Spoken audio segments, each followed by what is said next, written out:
To start out this silver update with all quiet on the Western Front. Basically, it's the calm before the storm. And all quiet on the Western Front probably applies aptly to Russia, what's going on right now in Ukraine, because, that's a real situation coming up. And I know some people are always blaming the West, blah, blah, blah. The West is all the fault, but, stuff goes back a long period of time in Europe. And there's going to be certain groups of people that aren't going to be under Russian control, and even though they're a minority, they realize as a minority they're in danger, and they're going to fight. So that's what's going on. But anyway, the markets look very quiet, and been quiet. They've been looking quiet, but it's almost like the calm before the storm. When something happens, it's going to happen all at once. I remember when you had the real estate boom going on. It happened all at once. All of a sudden, inside of a period of a few months, all the sales of product dropped like a stone, right? It happened all at once. That's what happens with a lot of different things. It's like you're almost tired of hearing about it, but there's a real lot of evidence now. And, I think some of the ones I pointed out before was about David Walker, the chief accountant of the United States, as it was basically his informal title. And Paul Volcker, former Federal Reserve Chairman, said that things would begin to unwind in March of 2014. And that's not to say that they're all going to collapse in March 2014, but they're going to begin. The cracks in the system. That's an estimate, but it's probably legit. This Ukraine crisis, it could be something more to it than what we see on the surface. It might be a planned crisis. I don't know. I also want to point out about the budget. It's over 17. We got a new budget out there, right? It's major, right? I know the debt supposedly is over $17 trillion. Unfunded liabilities, depends on how you calculate it. They're either between 120 trillion and 170 trillion, right? Depends on how you calculate it, right? But what's going on now is if you actually take the tax revenue that comes in to the IRS, the revenue that comes in, basically it's pretty much almost on par with what the interest payments are on the debt. And they're adding more debt. How much longer can this go? When it goes, it's going to be like the market's going to reset bad. They're going to come down. The bond market's going to come down. The interest rates are going to skyrocket. It's going to cause a housing market collapse. The whole deal. And there's only going to be one area that's probably going to go up is the silver and gold and commodities, oil, and things like that. Actually, right now it looks pretty damn boring, but like I have to say, all quiet on the Western Front, man. That's a pretty apt title because what's going on with Russia right now. It's like forces are probably moving into the actual Ukraine proper. And, there's a lot of different things going on. Actually, I should point out something about Vladimir Putin itself because, they got all these people cheering this guy on. And it's like, they don't realize. First off, Vladimir Putin, it's amazing that Forbes doesn't list this guy on the top 10, at least, in the world. They don't. It's like a hands-off policy. Well, I'll tell you one thing. That Forbes list is a pile of BS because I knew about things back in the 80s where it was inaccurate. Then I found out more, not maybe in the last several years, where it was really, really way inaccurate, where there's a lot of people left off that list because if they don't want to report something, it's not on there. Just like somebody holding, millions of dollars worth of silver and gold and whatever other metals they have. If it's not showing up anywhere and they don't want to let more Forbes know about it, Forbes doesn't know about it. Now, in the case of Vladimir Putin, you got to remember this. He arose to power with a 9/11 type incident, or maybe if you want to compare it to that, or if you want to compare it to the Reichstag fire in Germany with Hitler, he rose to power by bombing his own people and blaming it on the Chechen rebels, and it turned out to be that the FSB did it because those explosives were so high-tech, no Chechen rebels had it, and he started a whole war against, the rebels. He's got a big fear of, uprisings in his country with Sunni Muslims or Chechen rebels or whatever, and that's the one major reason he supports Assad, because Assad in Syria, Assad ruthlessly suppresses the Sunni Muslim majority in Syria. Okay? I'm telling you right now, I mean, you can say the Western guys are bad. It's all over. This Putin's no saint either. He's bad. He's bad. I mean, what's going on is we ought to be thinking about us, the people, against the elite on both sides. Not us, the people, picking our team, and then us, the people, killing each other so these clowns can freaking have more. Because that's basically how the game always gets played out. But it does look like the U.S. government is getting set up for, basically like what's going on right now. I forgot the exact numbers, but there's like a little over 100 million people that are actually working to support a little over 100 million people that are on a grain dole in the United States. And, the biggest deal right now is like you got disability. Anybody can get disability practically today. You got a backache, you're drunk. I mean, I don't know, anything. You got a substance abuse problem. You got disability, right? So, this is what's going on. I mean, it's like there's so much money going out, there's very few people, relatively speaking, actually put back in the system. Now, this is the deal, like, I know for a long period of time, and it takes a long time for things to really break down. But this is probably the year where it is going to start breaking down. Because, China's not buying any more debt. I know about that. And I don't see how they're going to hold down interest rates with not everybody not buying a debt. It's impossible. It's impossible. But it's like when something happens, it happens fast. It happens fast. I almost have to give that wartime situation thing where for the famous title of that book, All Quiet on the Western Front. It seems eerily quiet right now. The markets seem eerily quiet. And when something happens, it happens all at once. So you buying silver is actually protecting you because you're buying the ammunition you need to protect you in a financial storm, in a financial onslaught that's going to be coming up. It is going to be coming up. Now, I tell you the truth, this deal with the Crimea and stuff like that in Ukraine, I don't know what the hell's going on exactly because I don't think anybody does. But you got to remember, stuff goes back hundreds and hundreds of years. It's not all about the Western elite banksters and all this kind of crap, because the stuff goes back a long time. If you look back in the 30s, Ukraine was the breadbasket of Europe. They starved 10 million people. Stalin don't trust anybody. He actually killed off loads of his loyal officers in his own armies. There's a long history going all the way back, and it goes back before even communism started, where there's been tensions between peoples. So when something does happen, I know the knee-jerk reaction is going to be in the alternative media that, oh, it's the Western elite. I don't like these alternative media. They're a bunch of idiots. They need to go over to Russia and criticize the Russian government and the corruption that's going on over in Russia and see how long they last.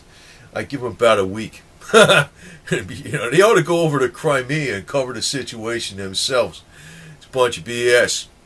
Now, me, actually, as a, somebody, if I was in the military and that was my country and I was in Ukraine and I saw some freaking Russian troops coming over to my country, I would have shot them. Period. Get the fuck out. That would have been my deal. I don't give a shit what the hell the orders are. I'm telling you right now, that's what I would have done. I'm kind of surprised the Ukrainians are exercising all this kind of restraint. I don't give a shit. I would have been dead, but I would have fucked them up as much as I possibly could. And it just would have happened all at once. I don't give a shit what the hell happened. Because I'm telling you right now, that's a bunch of crap. I'm surprised these guys put up with this bullshit. I wouldn't be. If they freaking had some damn Russian peacekeeping assholes over in the United States, forget it. They're done. I don't give a fuck what you say you are. And I'm telling you that right now in this silver update, I wouldn't put up with that shit for nothing. Because my dedication is to the American people, the American citizens in this country only. And somebody comes in from the outside, fuck you. So I'm kind of surprised that Ukrainians are putting up with this shit. I don't give a shit if you're siding with the Ukrainians or Russians. It ain't the Ukrainians going over to Russia. It's the Russians going over to Ukrainian. And vice versa. You stay where the hell you belong. Goodbye. That's what I have to say to that deal. But, Right now it looks like things are very, very, very quiet in the markets. It's deception. It's like when it hits, it's going to hit all at once. So it's like ho-hum business as usual, right? No, no, because this new budget they passed, it's like, the Republicans basically, they need to cut back on stuff. They need to cut back on stuff. Even the Republicans and Democrats said, well, let's just pass the budget. Spend more money. The shit's going to blow up. It's like they're driving down the highway at full speed. They actually need to pull over and, see to a rebuild on the engine there or something like that. And that's what they really need to do within the budget. They didn't make any hard choices. They're just staving off problems. They're freaking trying to patch things together. And you know what? It ain't going to last. It ain't going to last. So what I say is, what I think is going to come up in the future is that there's going to be a lot of social unrest in the United States, unfortunately, because people aren't getting ready for what's the eventual deal is going to happen. I wish people would get ready for it. It's like, maybe if you don't know how to, the more independent people are, the more they could do on their own. It doesn't matter if you could, you don't have to be a farmer. You don't have to know how to grow crops. Maybe you need to know how to do other things. Even if you're somebody who knows how to take old clothing and, sew it and repair it and whatever the hell it is. All that type of stuff is important. There's a lot of stuff, there's a lot of actual resources in the United States. We got a lot of freaking talent in the United States, actually. And if you don't have the talent, it doesn't really take that much to strive and get the talent. What we got is a lack of productivity in the United States because we got too many people on a grain dole. And I'd even have less problem with it if people were on a grain dole if they were, more productive. I don't know. I don't understand it, man. There's a lot of people out there probably got some pretty good deals. Like, in other words, when they're on disability, and I've came across people that are on disability, and they blow all their money. The bimbo would blow all their money on, going out on the weekends, getting drunk and shit like that. And she was on disability from like 28 years old on. I've seen a load of that shit, and it's like, if they're really productive in a lot of ways, I wouldn't really give a shit because that means they're actually helping other people. But no. It's like, a lot of people that are on disability, which is, becomes like now, it's not like disabled. It's like anything makes you disabled. You could have this mysterious pain or some shit that nobody can diagnose and you're disabled, There's a lot of freaking fraud, waste, and abuse that's going on where the money's going out. And what's going on here, the real problem is a lack of true productivity. And that's where when these people have the umbilical cord cut from the government because the government runs out of money, there's going to be a hell of a lot of social unrest. And what I fear is the powers that be are going to bring in people from the outside to quell that social unrest. I don't like that. I don't like that shit. They better not, because, they better stick with Americans doing the police work, and I don't want any kind of foreign assholes over here playing that kind of game, because I don't trust that shit at all. Now, in the case of the Crimea, you look at, those are peacekeeping forces. They walked in there with a bunch of planes, tanks, heavy weapons, and all this other shit. They weren't fucking around. You know what I mean? They weren't messing around at all. And I think that may be the situation in the United States at one point in time. And I think that, let me put it this way. If the government can't pay all these people, that 100 million people, there's over 100 million people on the grain dole. If that stops to even 20% of them, man, we got some major civil unrest. Big time, man. Major civil unrest.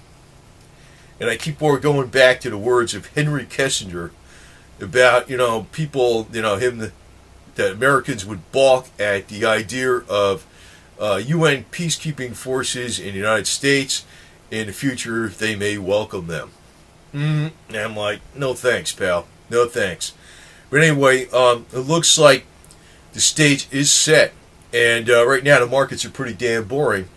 But it's almost like all quiet on the Western Front, and you know what's going to happen. It's building up. It's building up to crescendo, and what's going to happen is it's going to happen all at once. It'll happen quickly.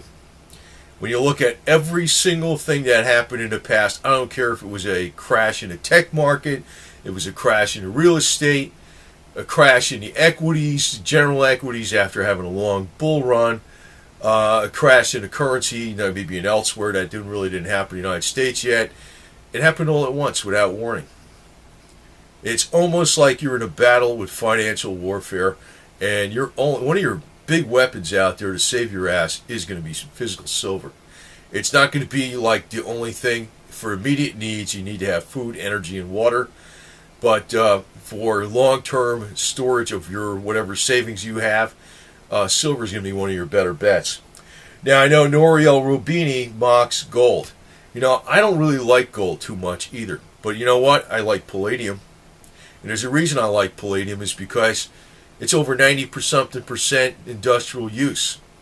You know, gold does sit in vaults. Gold doesn't do anything. Yeah, it's been a store of value for thousands of years. But the thing is, if worst comes to worst, people can really do without gold. The problem is, worst comes to worst, industry can't do without palladium.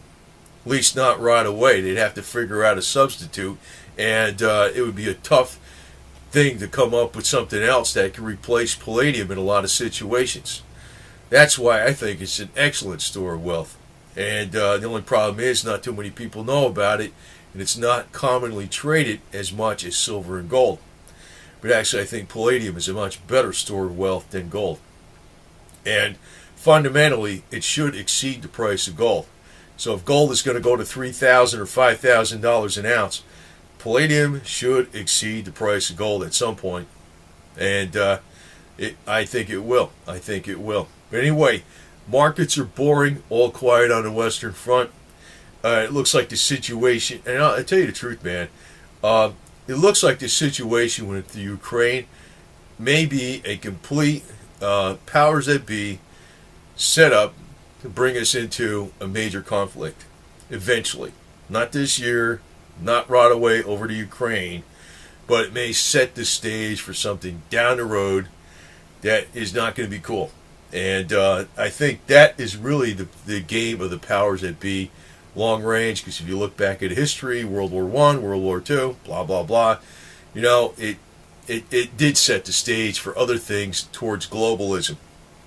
Now, if you also look at the prices in wages people used to get back in 1910 and 1920, if you put that in perspective in what it is in silver, you would understand that silver today would only be worth way over $100 an ounce.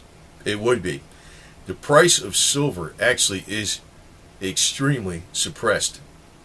It's amazing how they get away with this kind of garbage, and I think what's going to happen, you know what's going on actually, is the entire world is in massive debt. There is no safe currency out there, period. None whatsoever. And that goes especially for the Russian ruble. The Russian ruble has been getting clobbered far more than anything out there. It's getting toasted. And if you look back the last 100 years, the Russian ruble has been devalued 6 or 7 times in major devaluations. Like if you had millions of rubles back in 1917, it wouldn't even be worth 1 ruble today. Now, I don't think the U.S. dollar is going to have that type of devaluation, but it's going to have a hard devaluation. It may be 30 to 40% or more. And that is very severe. And also, if people start seeing silver going up, there's going to be a panic bubble mode going into silver. It's like it'll happen all at once. I just have to say that expression again. All quiet on the Western Front, man. It's like nothing looks like it's going on, right? Nothing's going to happen. But when it hits the fan, it's going to hit the fan, and forget about it, man. No turning back then. No turning back then. But I would wish that all Americans stay true to the Constitution of the United States, Bill of Rights.